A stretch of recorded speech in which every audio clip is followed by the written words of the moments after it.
What is going on, guys? We're winding down to hockey season. We're back. Another video. Gonna get into it, but before I get going, the contest, I had it planned for tonight, but then I realized I went on and YouTube is only showing me about 197 of my 500 subscribers, and I know that some of you guys are going to be missing out and not being on that list. A couple people who I talked to in the Discord, I can't find them on the list. So I'm trying to work something out there in order to get this contest going and done. I want to do it probably more than you guys want it. So first of all, I apologize, but it's going to get done. I'm going to figure it out, details to follow. So appreciate your patience. Those cards are going to get out. Someone's going to take them, okay? But we're going to take a look at some market movers today. Going to take a look at some of the players who are moving. I'll preface this by saying that I think it's been a little bit of a slow start. I don't think that we're going to have a big uptick like we saw last season, where everything just sort of went to the moon at the start of the season. However, we are seeing some upward trends in some players staying flat. But, you know, without further ado, let's get into it. Okay, guys, let's go. Let's do some market movers. Okay, so what I did here is I just filtered the hockey, filtered from 2004 through to 2021, and we'll take a look at some of the guys who are up. Pius Suter is up. This is mainly, I had to look at this chart. It's mainly just because it's a low dollar card, so it's at $4.57, and you know the ending price was $6.51. So I don't make a heck of a lot of this. However, Nick Robertson, we're going to take a look at his graph shortly. So I'm not going to pull up graphs here, but I'll just let you take a look at some of the data that's available. So you're seeing Byram with a little bit of an uptick. Nick Suzuki, I actually just watched an interview with Nick Suzuki on a podcast with Dale Weiss, Habs Now, I believe it is called. It's actually a buddy here in Winnipeg, Dale Weiss from Winnipeg. Anyways, Nick Suzuki looks excited to be coming back this year, but he's seeing a bit of an increase. Jack Hughes, we'll take a look at his graph as well. Alexander Romanov, you know, you're going to see more volume in some of the newer players. People, you know, speculating on that. Connor McDavid has seen a slight increase. This is the BGS 9.5. Cale Makar, you know, we got Josh Norris, so hearing a lot about Norris, lots of people looking to buy Norris. Quinn Hughes, a bit of an interesting one. I don't actually have him, and I haven't looked at his chart, so we'll take a quick look at it right now, because I didn't plan on pulling this one up, but we'll have a quick peek and see what's going on with Quinn Hughes. So the last sale it's showing is 4 days ago on a PSA 10 at about $232. We'll take off the 10 and we'll just take a look at the raw price. We'll go over the last 90 days.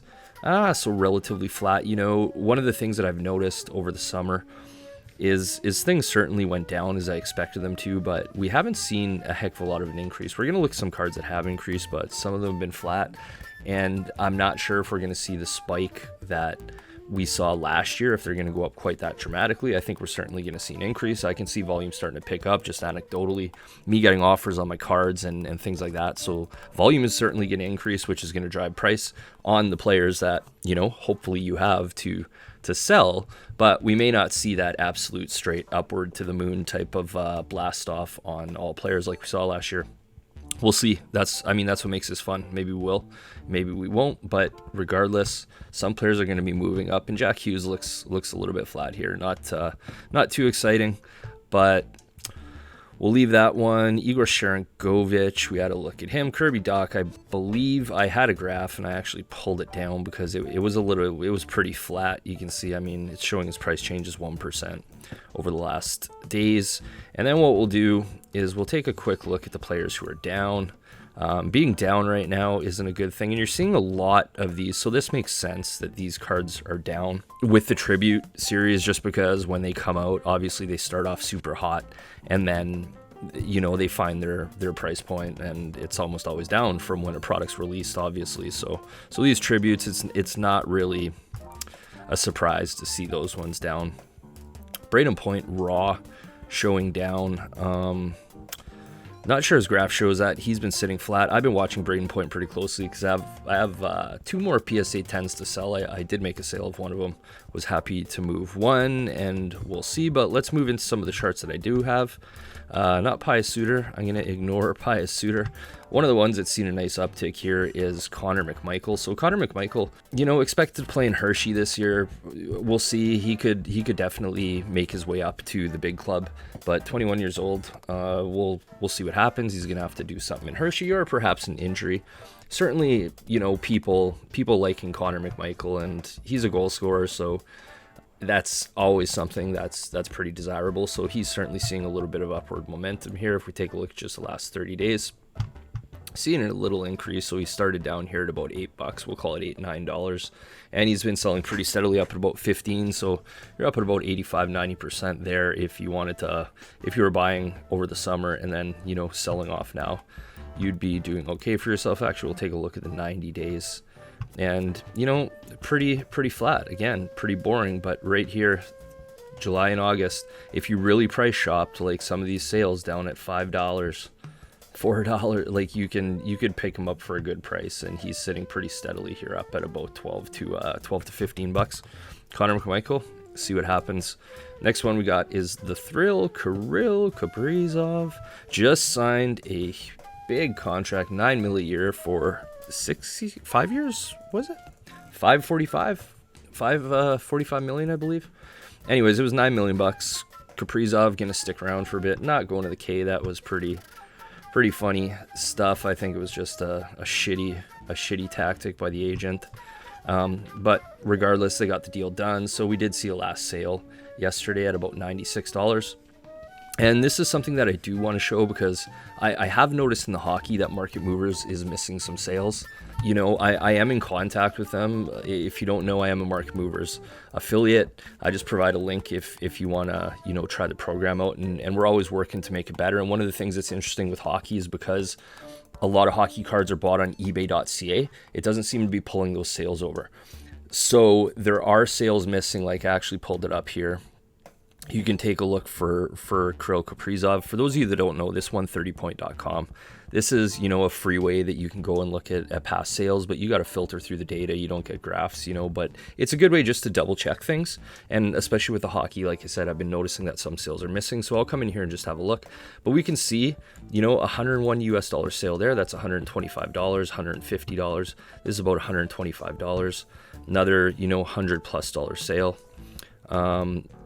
This looks like a jumbo. Yeah, that's a jumbo. And then, over $100. So even though Kirill's graph here shows that he had a high sale at $96, he's had a bunch of sales in that range. So pretty strong pricing for Kirill, and we'll see what happens from here. But that's Kirill. I'll take a look at Rasmus Dahlin, who's seeing a slight uptick. One of the things that I look for in these graphs that I've never really pointed out is you want to look to the bottom, because obviously they bounce around. You get a lot of volatility. We'll take a look at the last 90 days. That doesn't really make it any easier to see, mind you. We'll just take a look. It's almost easier on the big graphs, but what you want to see, and obviously it's pretty easy to see that there's been an upward trend here, a couple down sales, but you want to see that the bottoms are increasing. So you can see there was a bottom here too, or here at about $7, then it came back down to a $17 bottom. Now it's come down to a $20 bottom, and now we have a bottom here of about $22. So it'll be interesting to see what the next few sales are on Dahlin to see if they are above the $22 mark and if he can continue an upward trend. His PSA 10, same thing, seeing an upward trend. So Dahlin, certainly a talented guy. Perhaps this is the year that people are speculating, thinking he will break out. And I'm not saying he's not gonna. I don't mean you know what I mean? Like he could or he couldn't break out. He's certainly a talented player, and we'll see what happens this year. But there's definitely people interested in buying Rasmus Dahlin.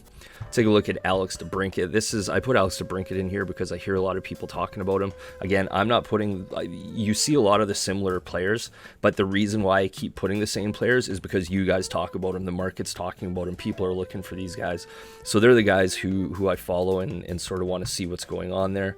A little bit boring here, not a heck of a lot. really going on with Alex DeBrincat. But the PSA 10, this is another card where there has been sales. I actually sent a report to Market Movers, and we are in contact. I keep in touch with them, so they're working to resolve this issue to get those .ca sales in here and pulling the data forward properly. They're extremely accommodating and working their best to fix this issue, and I'm trying to help them out with that. And so just keep that in mind. There's Alex DeBrincat, somewhat boring, but that Chicago team, see what happens. I'd be buying DeBrincat before Suter, that's for sure. But then, you got Kirby Dach. So Kirby Dach's seen, you can see an upward tick here from back when the season ended. Here's July, and we'll take a look at the 90-day actually. So a little bit of an uptick here, upward trend, nothing overly exciting. Again, you want to take a look at these lows. So he was like a $26 low here, bounced down to a $34 low there, $36 low here, and we'll see what the next sales are. He's got a $40 low here. Looks like he's hitting a low spot, and we'll see what happens from here. I thought cards would have seen a little bit more of an uptick by now. I won't lie, like I'm certainly not going to say that I don't expect an uptick. I did expect a little bit more right now, but we'll see how the next couple weeks go. I think they're going to be pretty important and interesting to watch. So it's important not to be stuck on what you thought was going to happen. If it doesn't happen, you just adjust and watch, pay attention. That's what it's about. Jack Hughes. So right here, we see his PSA 10. I'll maybe move the raw. It doesn't really matter much. PSA 10 definitely seeing an uptick, started down in July here at about a $200 bottom, and last sale up at about $295. I actually have a sitting offer on a Jack Hughes PSA 10 right now for $400 Canadian. I think I'm going to take it. I only got one of them, but you know what? He's moving up, and I don't think 400 is the top. I think if I hold it for 3-4 weeks, I could probably get a bit more money, but you want to be selling on the way up, and I would rather sell it to somebody who has room and give them a little bit of room, and me just liquidate and move on. I have a bunch of slabs. I have more slabs coming, so I might liquidate it. But all I'm getting at with that, I'm not pumping my sales or trying to flex or anything like that. The only reason that I say that is because this sale at $295 and $273, I have a higher sale than that that's pending and likely going to go through. So there's Jack Hughes PSA 10 again from the summer. Here's the bottom, seeing down here $40 to $50, and up at about 57 with some higher sales here. Jack Hughes, another guy I keep hearing people talk about, and I don't know, I've spoken about Jack Hughes before. I don't really even want to go into it again, but let me know, comment below, what do you think of Jack Hughes? I think that's an interesting team when you take a look at Hughes, Hischier, Sharangovich. They got a bit going on there. Jesper Brad, I mentioned in my last video, lower, not comparing him to Hischier, to Hughes, but you know what I mean. Nick Suzuki, PSA 10, seeing a big sale here. And then if we remove the PSA 10 and take a look at his raw, certainly seeing a gradual increase and really healthy there. The increase, I think we're definitely going to see more of that leading up to the season. Then if he gets off to a good start, I certainly think he can pretty easily get back to these levels where he was at the 130 to that's about $130 US. So that would be call it 35, about $160 Canadian price point. I think is pretty reasonable expectation for Nick Suzuki, and we'll see if he gets there. I think he may have to put up some points to get there. I don't think the market's naturally just gonna drive him up there. Byram, seeing again slight upward trend. I'm an Avs fan. I sold all my Byrams. I'm off of Byram. I just don't see it happening. Just not something for me at this point. D-man, I shy away from D-man. Here's a guy you guys have to be hearing a lot about. Lots of people hit or miss on Nick Robertson regardless. He plays in Toronto, so people like that. You Leafs fans are pretty hyped, so we're seeing a little bit of an upward trend here. If we take a look at the last 90 days, starting down at about the $8-10 range, and then finishing up at about the $20 range. So just really, the lower dollar the card is, the more bouncing you see. And sometimes that's condition. Sometimes it's low auctions. It just really depends. And by the way, just an eBay tip, if you guys are ending auctions on Tuesdays or Wednesdays, I wouldn't be doing that. The only days you should be ending your auctions on are, for me, Thursdays and Sundays. Okay, in the evening you want to end at about 8 o'clock Eastern time, so that's only 6 o'clock Pacific time. But don't be ending those auctions on Tuesdays, because people just aren't watching eBay on a Tuesday evening. Sales are always lower. There's lots of data to show that. But anyways, there's Nick Robertson getting the Toronto push. And we'll take a look at Adam Fox here. I have 2 Adam Fox PSA 10s coming I'm excited about. Take a look at this. He's got a pop 76. So because it was so expensive, or it is so expensive now, people can't send in Adam Fox. So this pop is going to stay low for some time. I'm sure that there's a good chunk of them there. I should have mine are set to arrive tomorrow. I'm going to move those out as quick as I possibly can, get those sold and gone. Not because I don't think Adam Fox is a great player. He is a great player. As the pop increases, ultimately, the price will come down with that. And I think they're going to come back pretty quick as the ultra modern submissions start coming back. So that's the PSA 10, and seeing some slight upward trend here in the raw value, or the raw card rather. And the last card we will have a look at is Elias Pettersson, starting back here in June at about the $78 mark, and up at about 117 raw for the last sale, $100. So even though this line looks relatively flat, that's a pretty nice increase from call it $80 to 120. That's a 50% increase. Okay, and this is really the guy.